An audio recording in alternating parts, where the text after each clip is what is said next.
Interrogating a Bible text is crucial for sermon preparation. How do you do it? What are the benefits? In this video, we will explore those questions.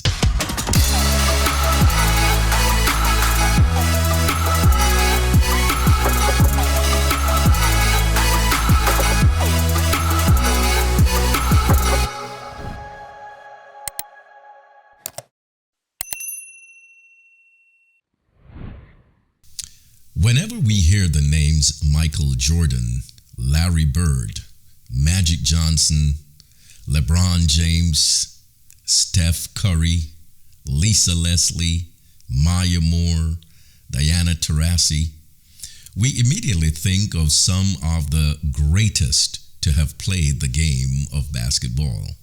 Whenever we hear the names Serena Williams, Steffi Graf, Martina Navratilova, Novak Djokovic, Rafa Nadal, Roger Federer, we automatically think of some of the greatest to have played the game of tennis. When we hear about their tenacity in practice, their discipline to improve their games, how they push themselves beyond their mere talent, we hear about them striving to be the best. They felt that in order to be on the top of their game, they had to do a little bit more than others to gain an advantage. Yes, they may have had some innate abilities, but they worked and exerted themselves constantly to improve their skills, because for them, the difference between good and great was a little extra. And this is instructive for preaching preparation and delivery. Now, while I'm not seeking to create the idea of rank or scale for preaching greatness, I do believe that each person desiring to preach must ask himself or herself whether or not he or she is doing a little bit more than the normal when it comes to preparation and delivery. When I left college, I felt fairly good in my enthusiasm to preach. I was preaching for a few years, just working on the points and studying the text until something appeared as if it were a sermon. I thought I was doing everything well. I was enjoying the process. This is what I learned in homiletics class. And I was doing this week after week, and I was preparing and I was preaching. Until one day I went to a preaching workshop which was conducted by the erudite homiletician Dr. Benjamin Reeves. And one of the things that stood out for me in that workshop was when he said that the content of the sermon basically is the answers to the questions that you ask of the text. When we answer those questions that we ask of the text, then we have found what the content of the sermon should be. But then he went on to say something else that even piqued my interest more when he said the strength of the sermon is based on the type of questions that you ask of the text. Now, we know that there are some basic questions that we are taught to ask of the text when we do exegesis or when we try to analyze. We know the why, the what, the when, the who, the how questions. But the difference between good and great, remember, is a little extra. And so there are times when you need to go beyond just asking why, what, when, who, or how. And you may want to improve your sermon by asking a little bit more. In other words, the depth of the sermon is going to be dependent on the depth of the questions that you're asking. Now, always remember that no question is a bad question, because if you can conceive that question, it means that somebody else is asking that question. Your job as an exegete and preacher is to ask the questions, and do not limit yourself in the depth of your exploration for the answers to the questions that you ask. Just ask them and explore. You may not use all the answers in this particular sermon or a particular sermon that you're writing at the time, but you may use the answers in a subsequent study or a subsequent sermon. And this is what is known as interrogating the text. Now, here are a few questions that you may want to consider as you interrogate the text. First, what is the tension in the text? Is there something strange, bizarre, or inexplicable in the text? What is that thing that is unresolved in the text? What is troubling you as you read the text? These are questions that you must contend with and explore so that you can unearth some things from the text. Another question that you may want to ask is, what are the transitions? Look at the independent and dependent clauses that you are reading in that passage, that pericope, or that segment of scripture that you are utilizing as your foundation. Look for transitional words, words like therefore, or so, or immediately, or straightway, or then, or afterwards, or later, or any other such transitional words, because these are words that may help you to understand the change in thought, the change in scene, or the change in action. Take, for example, look at Matthew chapter 14. And this was when John the Baptist was killed. The Bible tells us that his head was brought on a platter to the daughter of Herod's wife, who asked for his head. In verse 12, the Bible says that John's disciples came and took his body and buried it. Then they went and told Jesus. Here we have 3 points. They came, they took the body of John, they buried it, and they went and told Jesus. These 3 points could form the basis for a sermon, because here you see 3 distinct points that have come because of transitions. Here is something else that you need to ask when you are interrogating the text. What are some of the little details in the text? There are some simple things sometimes in the text that we often run by, we overlook them, but sometimes these simple phrases can form the basis for something exciting, something interesting in the text or in the sermon. Take, for example, in Mark chapter 4, the Bible tells us that Jesus was teaching in a boat, and when the day came to an end, the Bible says that Jesus was going to the other side. He asked the disciples to push the boat out, and they were going to be going to the other side.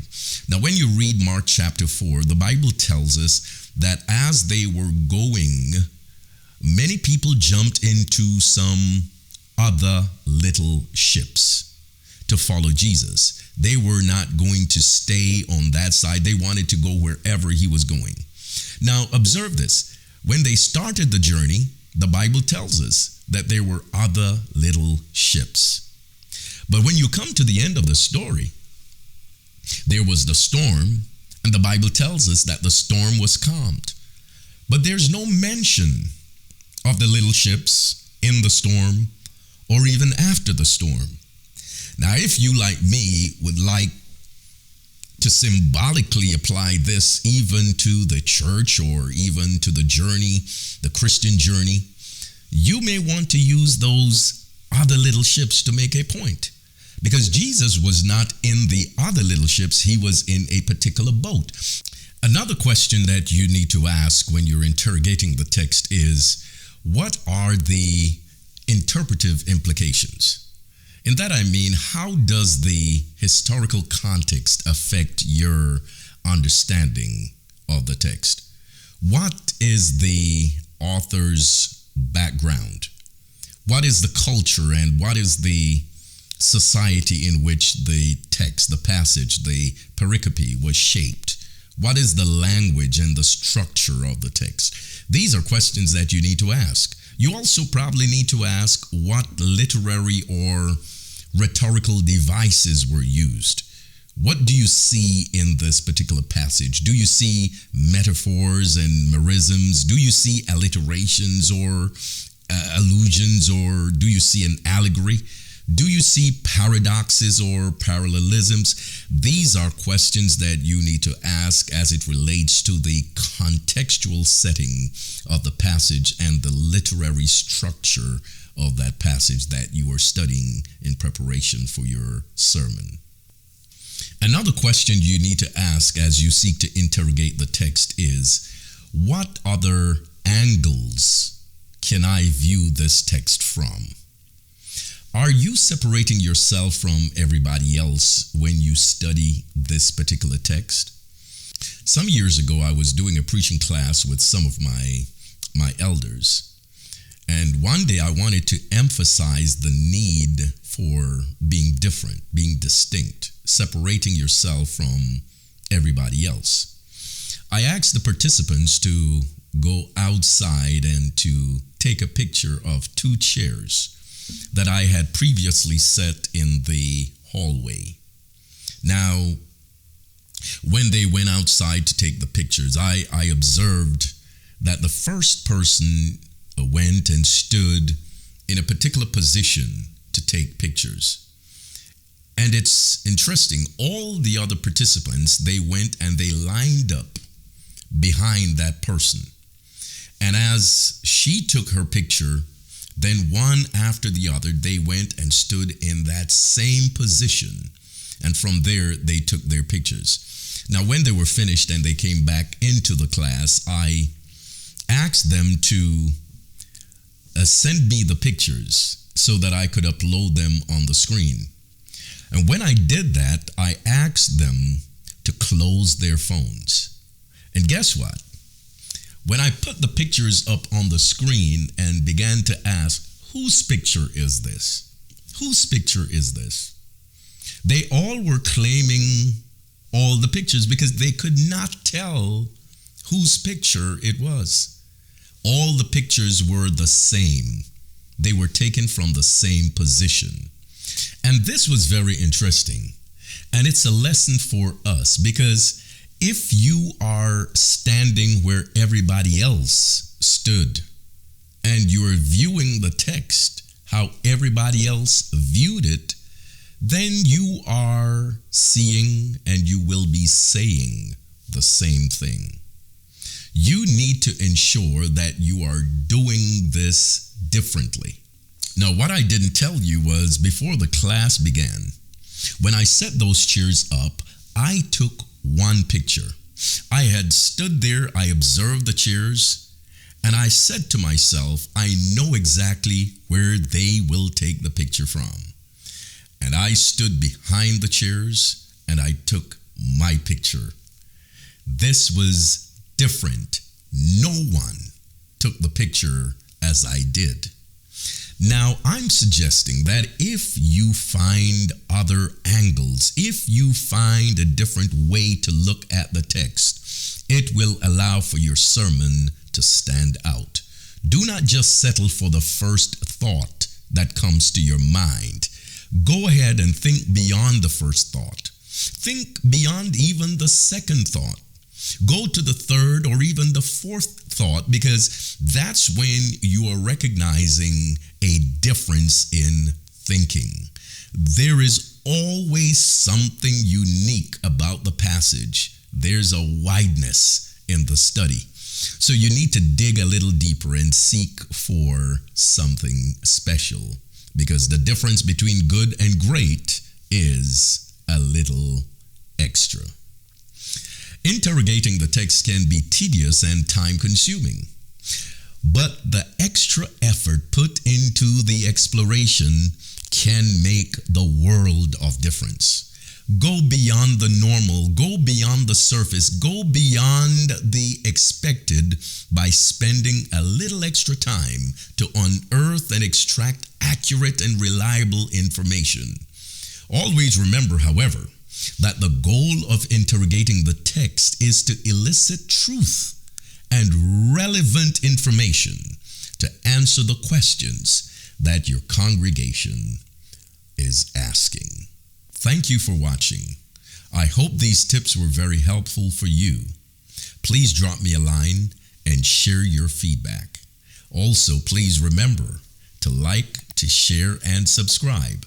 This will help to build the channel and to help it grow. May God continue to bless you as you seek to proclaim Him through preaching.